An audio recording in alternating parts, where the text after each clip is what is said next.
have like their floaty, all 3 of them struggle with swords, and all 3 of them have bad disadvantage. And so oftentimes it's not like, oh, I'll go Ivysaur to cover for Squirtle's weaknesses. It's more like I go Ivysaur because I want to go Ivysaur. You know what I mean? I'll go Ivysaur because I want this specific combo. Exactly. Or this specific edge guard. But still, there's a lot of synergy between the 3 of them. And we're going to see that here in Game 1. PS2, I feel like at this point I don't even have to say it. It's always PS2 for good reason. It's a very, very good stage for your first round. Yep, and Synergy, we've been talking a lot about PT. Robin, another not often seen character, but Synergy, like at the tournaments that he does go to, which unfortunately is quite rare, one of the best Robins in the world for good reason. Synergy right now. For that reason, look at this disadvantaged state. Squirtle sticking out at 108. Of course, one of the lighter characters in the game here. Okay, yeah, but when are you going to switch if you're not switched yet? Okay, there we go. There it is. Ivy getting ledge trapped and the confirm to Synergy. Running a clinic on that first stock. So what worked? What was it you said about Pokemon trainers struggling with swords? Oh, here it is. Maybe a teacher's demonstration. Thank you guys for letting us see what we were talking about. Exactly. Synergy doing exactly what he has to do. Setting up this ledge trap is Nibble. Finds that down smash. A surprisingly safe move. I like the drop past the platform. Gets another nair, but not getting the final hit. I felt like that was Nibble's best opportunity yet to close out the stock too. Like another couple nairs or even a dare in that spot would have done it for sure, but doesn't find it. Synergy starting to run out of Elwyn, so got to be careful with these recoveries. Only has, I think, 3 more if I read the bar right. Synergy just constantly doing things, and everything he's doing seems to be working. That's the final. So no more thunder, no more fire for a little bit. No more Levin either. And like you said, the Elwyn's a little bit low on resource. Robin just dropped 6 tiers. Okay, we're back. The resource is recovered just in time. Let's see if he can use it to recover here. Back to the stage. Synergy playing it slow, just re-grabbing, gets rid of the Elwyn, or has to. A Nibble. Wait, no, this is bad. He's refreshed resources. Look at this crouch, though. Oh, he went under the Arc Thunder. I like that. He also went. He also went underneath the falling up that Synergy was going for. He was going for falling reverse up air, and Squirtle crouched under. Can we talk about how Squirtle doesn't take damage when you hit his side B? By the way, that's so dumb. It's like the weirdest type of super armor, for sure. Like he just gets sent the other direction with no damage, even if he eats like a Ganon F smash. It's like the Smash personification of no, we're not doing that. Right now, Synergy just looking for that final hit, picks it up right there. Of course, Squirtle, like I said, a bit floaty, a bit struggling on the airspeed or landing hitboxes even at times. And so you can see them often tend towards these side Bs as kind of a crutch. It's obviously not going to work out against a player at the level of Synergy. Gets the heal as well. Dude, short hop reverse Nosferatu is a fire option for somebody like waiting on platform. And Arc Fire F Smash on the ledge. That'll just do it. Easy peasy. Will just do it. Synergy. Just a very smooth game 1 there. Yeah, there was nothing like super crazy, nothing all that exciting. It was just like solid outplaying in every given situation. Yep. And that's what you like to see, especially in early pools. We are going to be going into Game 2, might be running it to a different stage instead of PS2. They're discussing extensively. Trying to figure out where we're going. Maybe character counter pick as well. I do think Nibble is mostly Pokemon Trainer from what we saw. And yeah, that's the only character that I saw with like reported data at least. And one thing you got to keep in mind, right? We talked about like, the weaknesses and, getting around swords and projectiles. But once Pokemon Trainer grabs you or hits you, all these characters do a lot of damage, right? Like Squirtle having insane early percent combos. The down throw whirlpool loops if you don't know how to SDI those. If not, just down throw up air, into imagination. Ivysaur having up throw up air as a kill confirm as well, and just insane offstage game. And just the Charizard grab game, back throw, back air, forward throw as a ledge trap. Overall, once these characters get in, they can really punish Robin's bad disadvantage.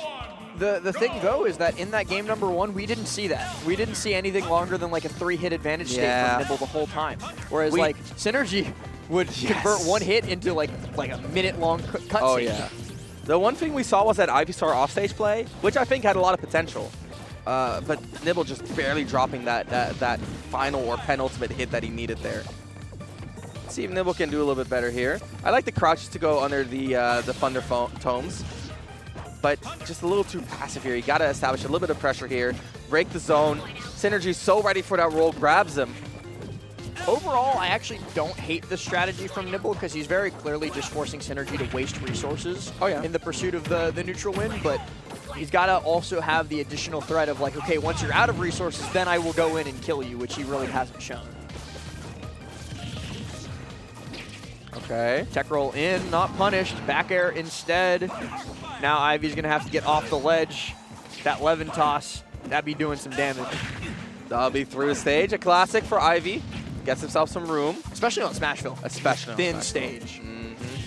There's an air. Tries to catch a landing with the Razor Leaf, but a little bit off on the timing there. Synergy deciding not to fastball. Goes for the Elwin one-setter with the short up air. Shout outs to Mad Ice King on that one. Really, really nice. Finds a full confirm there. Bounces off the Levin sword, though, both times. And with the last bit of magic in the book, gets back to stage with the one remaining Elwin, but he doesn't. Okay, he regenerated in time. Never mind. I thought that was going to be a fall to your death type situation. Makes it through that flamethrower. No 4 till 2 frame instead. Look at the pressure. 4th row should be curtains. And Nibble keeping it very competitive in his game number 2. No uppy out of shield. One of the best out of shield options in the game. Low key. Yeah, absolutely. Frame 9 with that range. You're not going to catch me arguing with that. Squirtle here getting something started. More than 3 hits on this advantage tape, but does drop it eventually. Tries to get something going, and Synergy just so ready to capitalize on that eagerness. Oh, nothing coming of that whole series of interactions in the corner, but the emblematic thing of this set and this game so far is that even though like Nibble is holding out against the onslaught of Synergy, he's cracking occasionally. And then when Synergy gets in, he gets big damage, whereas when Nibble gets in, nothing really happens. Yep, we're seeing that right here. Just a single back air. Finds something big here, but no conversion. Has to drop all the way to the ledge here. Doesn't even get the center. Finds it here. Synergy just takes it right back. And it really feels like Synergy at this point can do whatever he wants. Hasn't found the win quite yet. But like you said last, Nibble, he's holding out, but that's about all he can do. Yeah, it's a great defensive showcase, but defense in a platform fighter only gets you so far. Yeah. With no offense. It doesn't really work like that. Gotta take some initiative. It's time to tip the scales. Robin. Weak up air. Nice. That's a big chunky hit.